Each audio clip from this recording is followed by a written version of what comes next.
نحمده ونصلي على رسوله الكريم أما بعد فأعوذ بالله من الشيطان الرجيم بسم الله الرحمن الرحيم يا أيها الذين آمنوا توبوا إلى الله توبة نصوحا وقال النبي صلى الله عليه وسلم في معنى الحديث كل بني آدم خطاء وخير الخطائين التوابون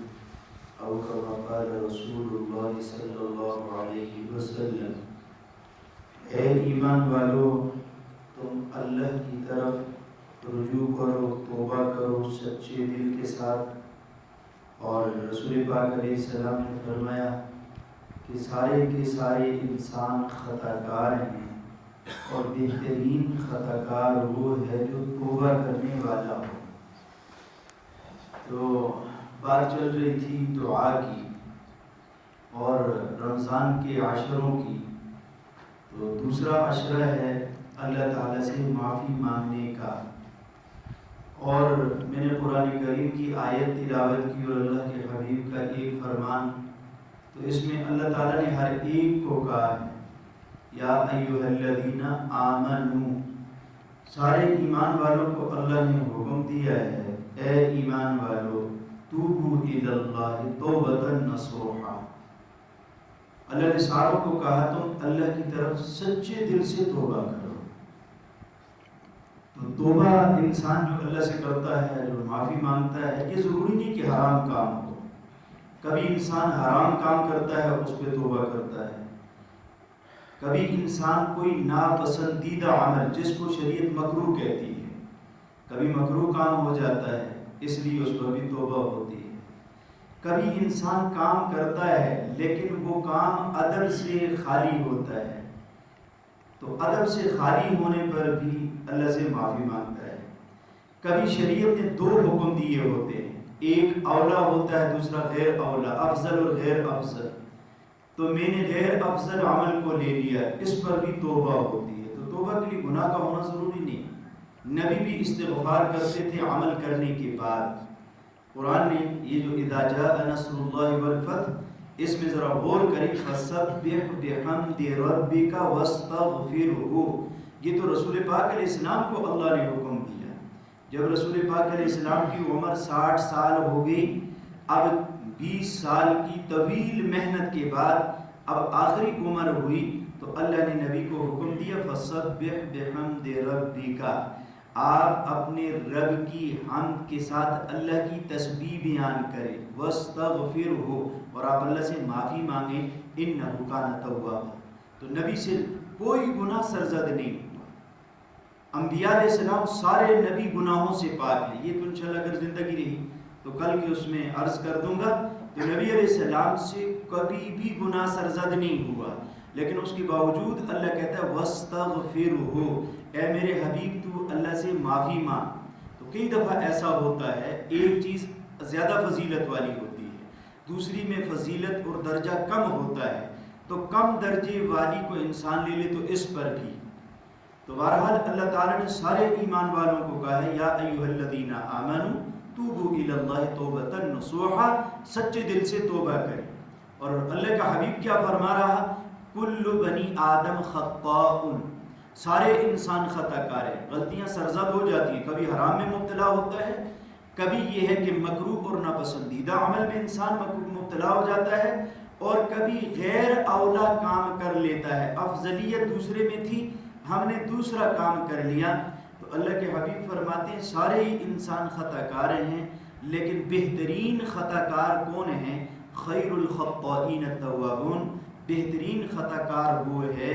جو اللہ تعالیٰ سے معافی مانگنے والا ہو، عمل کرے، عمل کرنے کے بعد معافی، نماز پڑھی کہ اے اللہ یہ پاکیزہ عمل تھا، اس پاکیزہ عمل کے نہ تو مجھے آداب آتے تھے، نہ میرا وضو ٹھیک تھا، نہ میرا قرآن ٹھیک تھا، نہ رکوع اور سجدہ میرا ٹھیک تھا، توجہ اور دھیان تو تھا ہی نہیں۔ عمل کرنے کے بعد بھی اللہ سے معافی مانگے،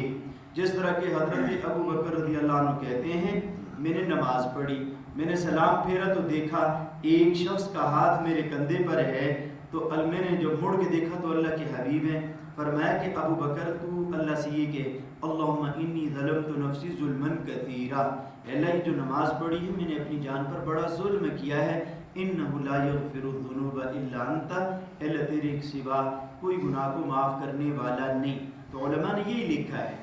کہ یہ پاکیزہ عمل ہے، انسان سے غلطی ہو جاتی ہے، تو بہرحال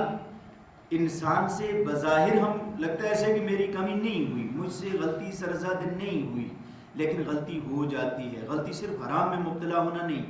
کبھی کبھار انسان کوئی مشکوک عمل کر لیتا ہے، کوئی چیز اٹھا کے کھا لی، دوست کی دکان پہ گیا، اب اس سے اتنا تعلق ہے کہ میں اس کی دکان سے اس کا امرود اٹھا کے کھا لوں، دل میں تو یہ تھا کہ میرے امرود اٹھا کے کھانے سے یہ ناراض نہیں ہوگا۔ شریعت نے ایسے موقع پر اجازت دی ہے کہ دوست کی تعلق والے کی دکان پہ جائیں اور آپ اس کی کوئی چیز اٹھا کے کھائیں اور آپ کا دل یہ کہتا ہے کہ میرا ساتھی ناراض نہیں ہوگا، کھانے کی اجازت، لیکن میں نے اس کا امرود اٹھایا، دل میں یہی تھا کہ وہ پریشان نہیں ہوگا، لیکن اس کی طبیعت پر بوجھ گزرا، وہ بہت مہنگے تھے یا کوئی اور وجہ تھی، تو اب یہ مال مشتبہ میں نے اٹھایا ہے، تو اس پر بھی اللہ سے معافی۔ یہ ضروری نہیں کہ انسان حرام کام میں مبتلا ہو۔ پھر علماء نے توبہ کے لیے کچھ آداب لکھے ہیں، ان میں سے پہلا ادب انسان وضو کرے، نمبر 2 وضو کرنے کے بعد 2 رکعت نماز پڑھے، نمبر 3 تیسرا عمل یہ ہے کہ اللہ سے دعا کرے، اور پھر خصوصاً دعا کے لیے علماء نے لکھا ہے سحری کے وقت کا انتظار ہو، کیونکہ حضرت یوسف علیہ السلام کے بیٹوں نے جب گناہ کیا یوسف علیہ السلام کو کنویں میں پھینک دیا، کنویں میں پھینکنے کے بعد وہ لمبا قصہ سورہ یوسف میں ہے،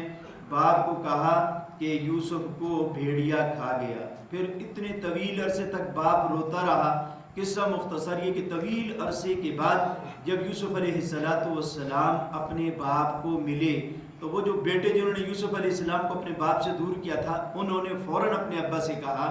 ارے ابا ہم گناہ گار ہیں، ہم سے غلطی ہوئی، آپ اللہ سے ہمارے لیے معافی مانگے۔ تو حضرت یعقوب علیہ السلام کا سوف استغفر لکم ربی، کہا تھوڑا سا صبر کرو، ان قریب میں تمہارے لیے اپنے رب سے معافی مانگوں گا۔ علماء نے لکھا وہ سحری کے وقت کا انتظار تھا، کیونکہ سحری کے وقت اللہ تعالیٰ دعاؤں کو قبول کرتا ہے، اس وقت کی دعائیں اللہ رد نہیں کرتا۔ اور قرآن میں دوسری جگہ جو صحابہ کے مزاج قرآن نے بتایا ہے، نبی علیہ السلام کے ساتھیوں کا جو مزاج قرآن نے بتایا ہے، وَبِالْأَسْحَارِ هُمْ يَسْتَغْفِرُونَ كَانُوا قَلِيلًا مِّنَ اللَّيْلِ مَا يَهْجَعُونَ، صحابہ راتوں کو تھوڑا سوتے تھے اور کیا کرتے تھے، وَبِالْأَسْحَارِ هُمْ يَسْتَغْفِرُونَ، سحری کے وقت اللہ سے معافی مانگتے تھے۔ تو بہرحال انسان وضو کر لیں، وضو کرنے کے بعد 2 رکعت پڑھ لیں، اور 2 رکعتیں پڑھنے کے بعد پھر سحری کے وقت ان دنوں تو اللہ تعالیٰ موقع دے دیتے ہیں، 1 2 4 رکعتیں پڑھنے کے بعد اللہ تعالیٰ سے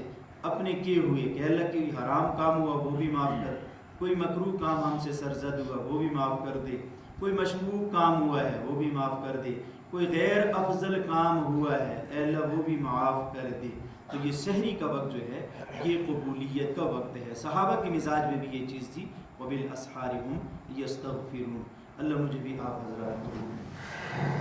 الحمدللہ۔